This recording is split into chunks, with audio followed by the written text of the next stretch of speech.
नमस्कार, मी ईशा जगताप. हितगुज कार्यक्रमात आपलं स्वागत आहे. या कार्यक्रमाद्वारे आपण विविध आजारांबाबत माहिती जाणून घेत असतो. आज आपण आपलं स्वतःचं रक्त निरोगी कसं ठेवू शकतो याबाबत माहिती जाणून घेणार आहोत. त्यामुळे आजचा विषय हा अत्यंत महत्त्वाचा आहे. विषय आहे सामान्य रक्तविज्ञानाचा कल. रक्तविज्ञान म्हणजेच हेमॅटॉलॉजी. आणि याविषयी आपल्याला मार्गदर्शन करण्यासाठी आज या ठिकाणी उपस्थित आहेत डॉक्टर उर्मी शेठ. नमस्कार डॉक्टर. नमस्कार. डॉक्टर उर्मी शेठ या युनायटेड किंगडम मधील प्रशिक्षित क्लिनिकल हेमॅटॉलॉजिस्ट असून त्यांना 9 वर्षांचा अनुभव आहे. त्यांनी मुंबईतून MBBS आणि DNB मेडिसिन पदवी संपादित केली आहे. तसंच पुण्यातील दीनानाथ मंगेशकर रुग्णालयातून हेमॅटॉलॉजी विषयात फेलोशिप पूर्ण केली. लंडनच्या रॉयल कॉलेज ऑफ पॅथॉलॉजिस्टमधून त्यांनी डिप्लोमेटशिप आणि क्लिनिकल हेमॅटॉलॉजीमध्ये फेलोशिप मिळवली. सध्या त्या पुण्यात रुबी हॉल क्लिनिकमध्ये हेमॅटॉलॉजी कन्सल्टंट म्हणून कार्यरत आहेत. डॉक्टर उर्मी यांना आजवर विविध हेमॅटॉलॉजी परिषदांमध्ये वक्ता म्हणून आमंत्रित करण्यात आले. डॉक्टर, हेमॅटॉलॉजी म्हणजे सामान्यतः रक्ताचा आणि रक्तातल्या विकारांचा अभ्यास. आजच्या आपल्या या चर्चेच्या सुरुवातीला आपल्याकडून जाणून घ्यायचंय की हेमॅटॉलॉजी म्हणजे नेमकं काय? आजारांच्या सायन्स, त्याचा विज्ञान. रक्त सगळीकडे असते बॉडीमध्ये आणि रक्तामध्ये 3 मुख्य प्रकारचे पेशी असतात. लाल पेशे, पांढरे पेशे आणि तांबडे पेशे. ह्या पेशांचा जे काही आजार आहे त्याच्या स्टडी करणं आणि त्याला ट्रीट करणं हे हिमॅटॉलॉजीच्या सायन्स आहे. आणि जे डॉक्टर ह्याला ट्रीट करतात ह्या आजारांना त्याला आपण हिमॅटॉलॉजिस्ट म्हणतो. अगदीच. हेमॅटॉलॉजीनुसार आपल्याला दिसणारे किंवा आढळणारे रक्ताशी संबंधित सर्वात सामान्य विकार कोणते आहेत? सर्वात कॉमनेस्ट सामान्य जे विकार आहे ते आहे लाल पेशींचा हिमोग्लोबिन कमी असण्याचा विकार, ज्याला आपण कॉमन टर्म मध्ये अनिमिया म्हणतो. आता हे अनिमिया बरेच कारणामुळे होऊ शकतं, पण सर्वात कॉमनेस्ट जे कारण आहे ते आहे न्यूट्रिशनल डेफिशियन्सी, म्हणजे लोहाची कमतरता किंवा व्हिटॅमिन B12 ची कमतरता. हे झाला लाल पेशींचा. पांढऱ्या पेशींचा कॉमनेस्ट आहे पेशेवर किंवा खाली व्हायचं इन्फेक्शनचा मुळे किंवा इन्फ्लमेशनचा मुळे. आणि प्लेटलेट्स ज्याला आपण म्हणतो त्याचा विकार कॉमनेस्ट आहे थ्रोम्बोसाइटोपिनिया, म्हणजे काही कारणामुळे प्लेटलेट्स कमी होणे. कॉमनेस्ट कारण त्याच्यातलं आहे ITP, ज्याला आपण म्हणतो इम्युन थ्रोम्बोसाइटोपिनिक पर्फ्युरा. ते सर्वात कॉमन असते. आपण ॲनिमियाचा उल्लेख केला, ज्याच्याकडे आपण पुढे येणारच आहोत. पण अनेक जणांना माहीत नसेल की रक्ताचा सुद्धा कर्करोग असतो, म्हणजे ब्लड कॅन्सर सुद्धा होऊ शकतो, ज्याला हेमॅटॉलॉजिकल कॅन्सर असं म्हणतात.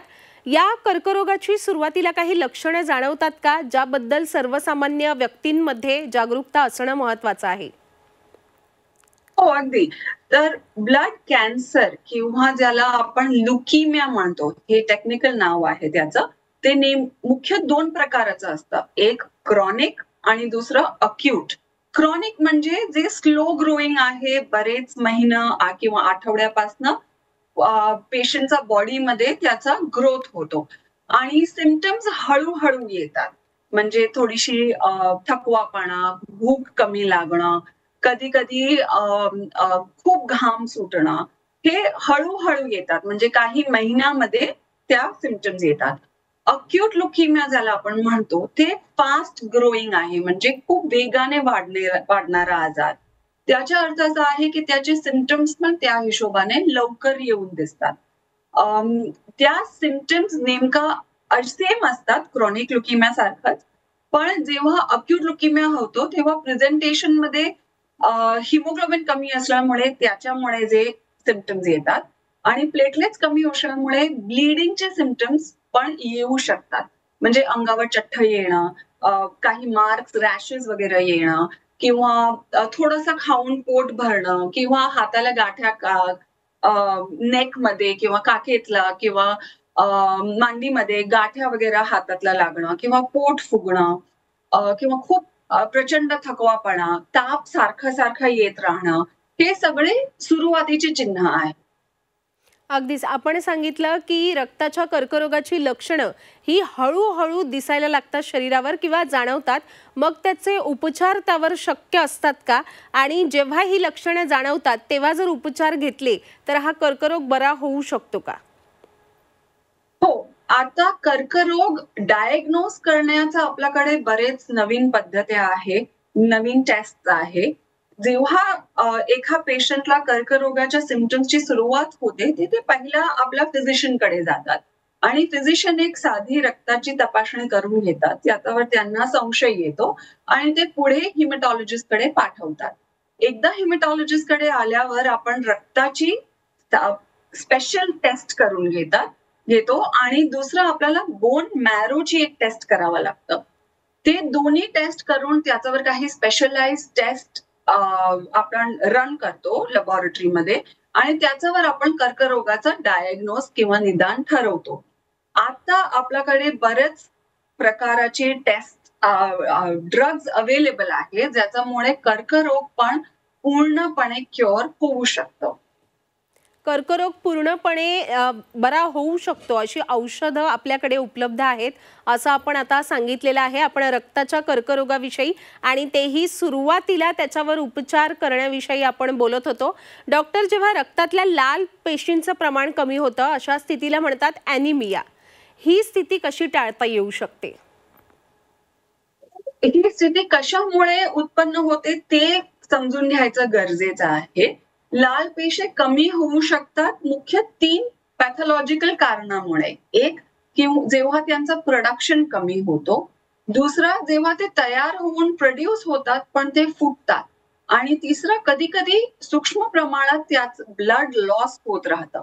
आता जे पहिलं कारण आहे, जे प्रोडक्शन मध्ये प्रॉब्लेम येऊ शकतो, त्याच्यात सर्वात कॉमनेस्ट कारण आहे न्यूट्रिशनल डेफिशियन्सी. जसं आपण पहिला डिस्कस करत होतो. तर लोहाची कमतरता किंवा B12 ची कमतरता, ह्या दोघांमुळे कॉमनेस्ट कारण आहे न्यूट्रिशनल डेफिशियन्सी अनिमिया व्हायचं. दुसरं कारण आहे जेव्हा त्या तयार होतात पण तयार होऊन फुटतात. त्याला आपण म्हणतो हिमॉलिटिक अनिमिया. आता ते हिमॉलिटिक अनिमिया बरेच कारणामुळे होऊ शकतं. आणि तिसरं कारण आहे ब्लड लॉस. कधी-कधी सूक्ष्म प्रमाणात गॅस्ट्रोइंटेस्टिनल लॉस म्हणजे मोशन्स मध्ये थोडंसं रक्त जातो किंवा गम्स ब्लिडिंग जातो किंवा जे किंवा जेनायटो युरिनरी लॉस, हे सगळं म्हणजे बराच वेळपासून जेव्हा लॉस होतो तेव्हा पण लाल पेशी कमी होऊ शकतात आणि हिमोग्लोबिन कमी होतो, ज्याला आपण अनिमिया म्हणतो. ॲनिमिया होण्याचा धोका सर्वाधिक कोणत्या व्यक्तींना असतो आणि त्यावर उपाय काय आहेत? अनिमिया व्हायचा सर्वात मोठा धोका ह्या माणसांना असतो ज्या डाएट त्यांचा होलसम नसते, ज्यांच्या डाएटमध्ये खूप रिस्ट्रिक्शन्स आहे. कारण कॉमनेस्ट कारण आहे लोहाची कमतरता आणि B12 ची कमतरता. तर जेव्हा आहार त्यांचा पूर्णपणे होलसम नाही आहे, हिरवे पालेभाजी आणि आयर्न रिच फूड्स जेव्हा त्या घेत नाही, तेव्हा त्यांना हे हिमोग्लोबिन कमी किंवा अनिमिया व्हायचा चान्सेस होऊ शकतो. दुसरा ग्रुप आहे मेन्स्ट्रुएटिंग विमेन, म्हणजे ज्यांना महिन्यातल्या पाळीमध्ये खूप रक्त जातं आणि तिथे त्या रक्त तेवढा कॉम्पन्सेट करायला आहारमधनं आयर्न किंवा B12 लोह किंवा B12 नसतं. तशी बायकांना अनिमिया व्हायचा चान्स होऊ शकतो. तिसरं आहे प्रेग्नन्सी आणि लॅक्टेटिंग मदर्स. जेव्हा त्यांचं आहारमधनं अगेन कॉम्पन्सेट व्हायला जी रिक्वायरमेंट जास्त वाढते ह्या कंडिशनमध्ये, त्यांची रिक्वायरमेंट कॉम्पन्सेट करायला जेव्हा आयर्न नसते आहारात किंवा B12, तेव्हा अनिमिया होऊ शकतं. डॉक्टर, आपण वर्षभरातून काही ठराविक चाचण्या करत असतो आपल्या शरीरातले सर्व फंक्शन्स व्यवस्थित कार्यरत आहेत का हे तपासण्यासाठी. कंप्लीट ब्लड काउंट अर्थात CBC ही चाचणी किती महत्त्वाची असते आणि ती कधी करणं आवश्यक असतं? कंप्लीट ब्लड काउंट ही चाचणी अगदी महत्वाची आहे आणि खूपच बेसिक आणि साधारण आहे. कोणताही चांगल्या लॅबमध्ये ही होऊ शकते. हे वर्षातला एकदा तरी करावं. ह्याच्यात आपल्याला काही महत्वाची गोष्टी कळू शकतात. एक तर हिमोग्लोबिन अनिमिया आहे की नाही, त्याचं कारण ते लाल पेशींच्या साईज, आकार, शेप, त्याचा रंग, ते सगळं बघून आपल्याला एक अंदाज येऊ शकतो की हे कशामुळे हिमोग्लोबिन कमी झालेला असेल. दुसरा, पांढरे पेशींचा लेवल 4,500 ते 11,000 पर्यंत त्याचा लेवल असतो. तर त्याच्यात कमी किंवा त्याच्यापेक्षा जास्त किंवा त्याचे डिस्ट्रीब्युशन ते सगळं आपल्याला टेस्ट करून कळतं. तिसरं आहे प्लेटलेट्स. तर प्लेटलेट्स कमी आहे, जास्त आहे, ते सगळं आपल्याला त्याच्यात कळतं. काही आपल्याला गोष्ट सीबीसी किंवा पेरिफेरल ब्लड स्मिअर जे आपण बघतो त्याच्यातनं पण कळू शकतं. जसं मलेरिया आहे, काही पॅरासिटिक इन्फेक्शन्स आहे, ते सगळं आपल्याला ह्याच्यावर कळू शकतं.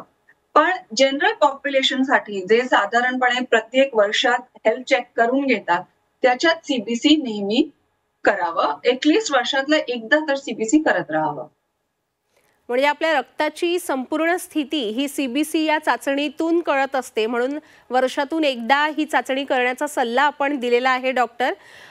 रक्तातले काही विकार, रक्ताचे काही विकार हे अनुवांशिक असतात का, जे आई वडिलांमधून बाळामध्ये येऊ शकतात?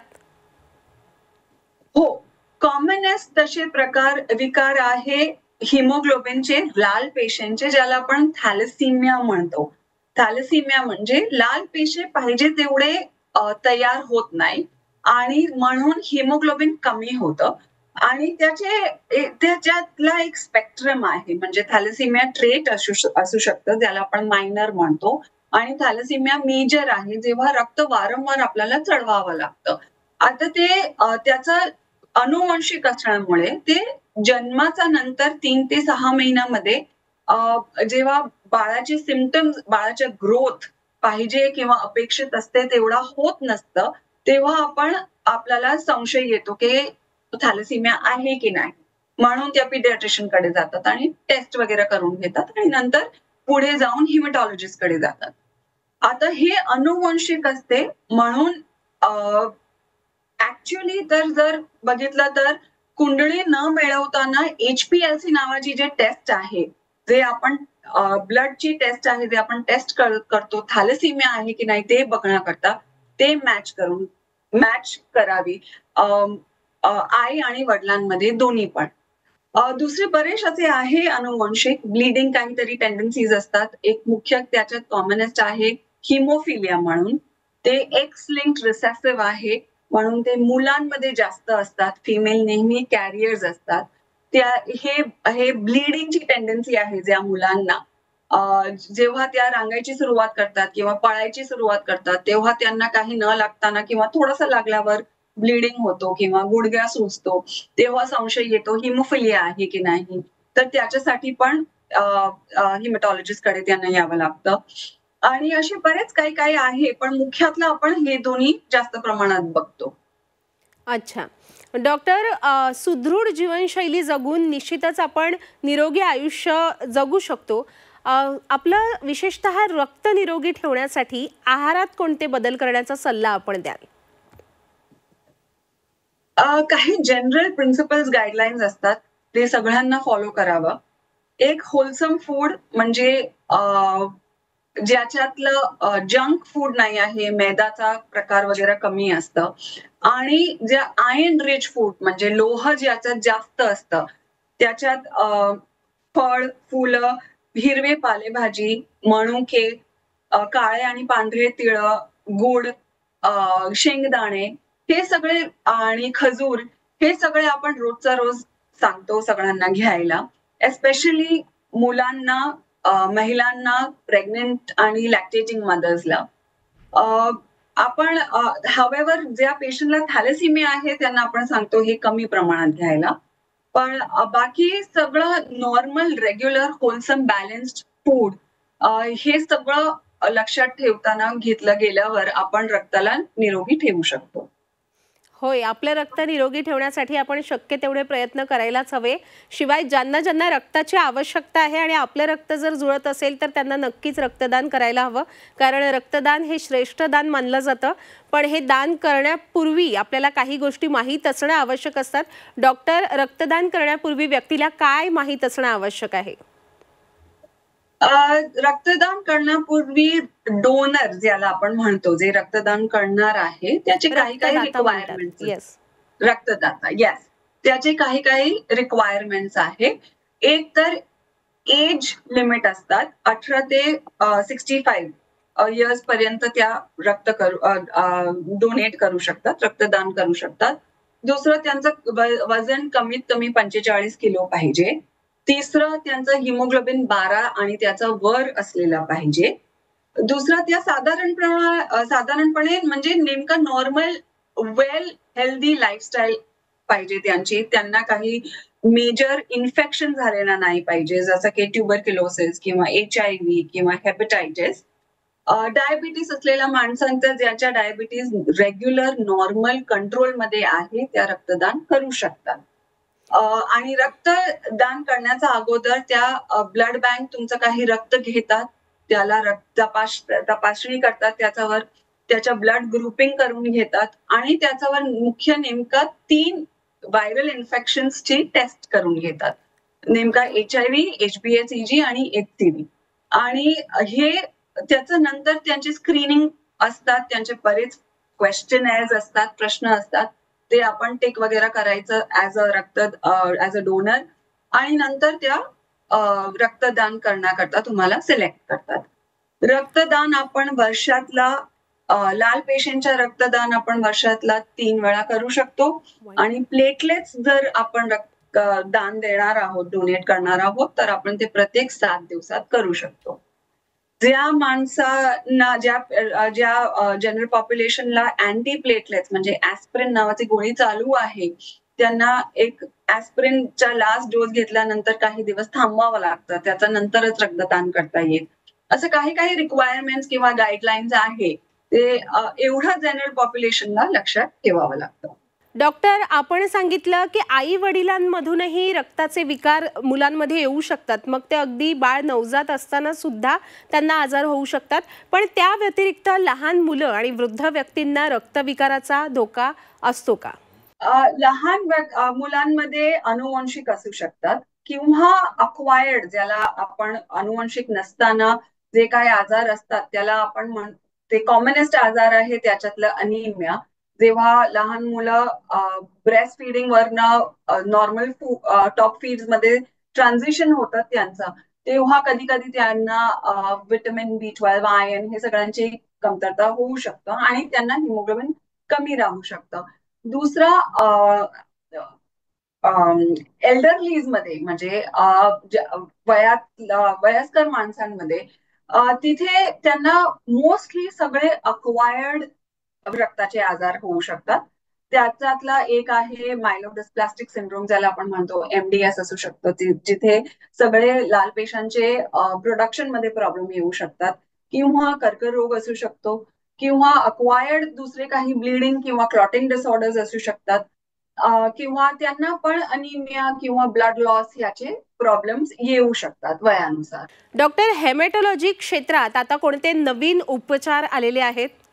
हिमॅटॉलॉजीमध्ये आपल्याला सगळ्यांना बोन मॅरो ट्रान्सप्लांट म्हणजे रक्तरोपण ते तर माहीतच आहे, आणि त्याच्यात बरेच काही काही नवीन अडव्हान्सेस आहे. जसं तुम्ही पेशंट रेसिपियंट, जे काही डोनरचे स्टेम सेल्स आपण घेणार आहोत, त्याला कशी तयार करायचे, किंवा डोनरचे पेशंट वर काही आपण काही इंटरव्हेन्शन करून त्याचा सक्सेस रेशिओ अजून जास्त चांगला करू शकतो. आणि आता नवीन लेटेस्ट जे आहे त्याला आपण म्हणतो कार टी सेल्स, म्हणजे कॅमेरिक अँटिजन रिसेप्टर टी सेल्स. हा कार टी सेल्सच्या मुळे बरेच पेशंट्सला आपण कर्करोग, जे काही रिफ्रॅक्टरी किंवा रेझिस्टन्स आहे, किंवा जे काही ऑलरेडी अवेलेबल मेडिकेशन किंवा टेक्निक्स आहेत, त्याच्याने ज्याला कंट्रोलमध्ये आणू शकत नाही आपण, त्याला आपण हे ऑफर करतो, आणि ह्याला काही होप्स आहे कंट्रोलमध्ये आणण्याचं. तर हे हिमॅटॉलॉजीमध्ये सध्या लेटेस्ट ऍडव्हान्समेंट आहे. डॉक्टर, आज आपण या ठिकाणी उपस्थित राहून आम्हाला इतकं मोलाचं मार्गदर्शन केलेलं आहे. आता आपण आलेलो आहोत कार्यक्रमाच्या समारोपाकडे. जाता जाता आपल्या प्रेक्षकांना रक्ताच्या आरोग्याची काळजी घेण्याबाबत आपण काय सल्ला द्याल? रक्ताचं आरोग्य जपवण्याकरता लाईफस्टाईल मॉडिफिकेशन्स, जेवण त्याच्यावर लक्ष ठेवा, एक्सरसाइज, वर्किंग आउट, प्रफुल्लित राहा, रक्तदान करत राहा, आणि थोडस सिम्पटम्सची सुरुवात झाली की लगेच डॉक्टरकडे या. सीबीसी चेक करत राहा अॅन्युअली, आणि HPLC मिळवा. कुंडली न मिळवताना थॅलेसिमियाच्या ज्याला फॅमिली हिस्ट्री आहे त्यांना. That's it. Stay healthy, stay happy. धन्यवाद डॉक्टर, आपण या ठिकाणी उपस्थित राहून आम्हाला मार्गदर्शन केलं. मी आपले आभार व्यक्त करते. प्रेक्षक हो, आता वेळ झालेली आहे इथेच थांबण्याची. ताज्या घडामोडींसाठी पाहत रहा झी 24 तास.